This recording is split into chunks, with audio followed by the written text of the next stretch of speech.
بسم اللہ الرحمن الرحیم. عزیز طلباء و طالبات، السلام علیکم ورحمۃ اللہ وبرکاتہ. اللہ کرے کہ آپ صحیح سلامت ہوں گے. آج کے اس درس میں آپ کو مولانا الطاف حسین حالی پر جو خاکہ لکھا ہے مولوی عبدالحق صاحب نے، اس کے بارے میں پڑھانا چاہتا ہوں.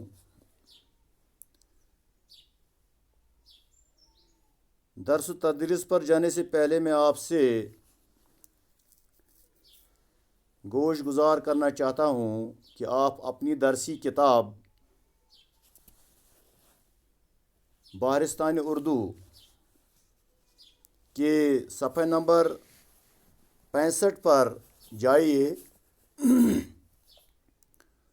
اور اپنی کتاب کو سامنے رکھ کر ویڈیو کو غور سے سنیے. چونکہ پچھلے دروس میں نے آپ کو خاکہ اور مولوی حق صاحب کے حالات زندگی اور ادبی خدمات کے بارے میں پڑھایا. آج مولانا حالی کا جو خاکہ مولوی حق صاحب نے لکھا ہے اس پر ہم طاہرانہ نظر ڈالنے جا رہے ہیں. تو اس کی میں زبان دانی یعنی ناظرہ پر جا رہا ہوں، چونکہ ضروری ہے یہ زبان دانی جو ہوتی ہے، لسانیات جو ہوتی ہے، اس میں ناظرہ ضرور ہونا چاہیے. جس بچے کا، جس شخص کا ناظرہ نہیں ٹھیک ہوگا تو اس کے لیے ادب کا سیکھنا ناممکن ہوتا ہے. اس لیے آپ سے تاکید کی جاتی ہے کہ آپ روزانہ اپنی اردو کتاب کے کسی بھی موضوع پر 2 یا 3 صفحوں کا ناظرہ کرتے رہیں تاکہ آپ کا املا اور آپ کا حافظہ بھی ٹھیک ہو جائے گا. تو پیش ہے حالی کا خاکہ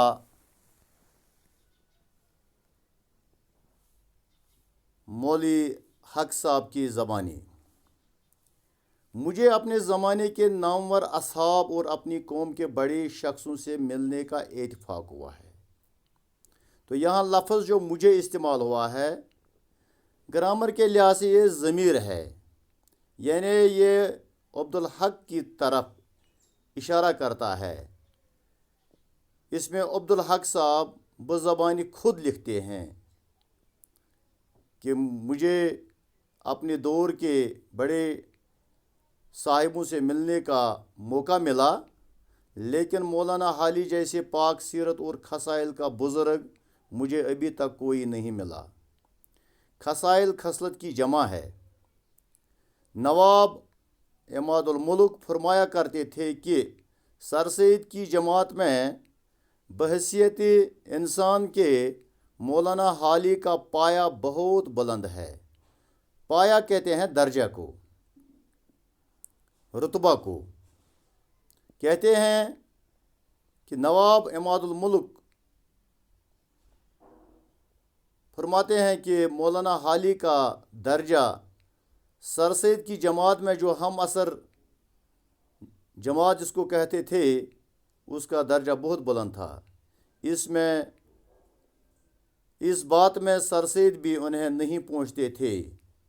جن لوگوں نے انہیں دیکھا یا جو ان سے ملے وہ ضرور اس قول کی تصدیق کرتے ہیں.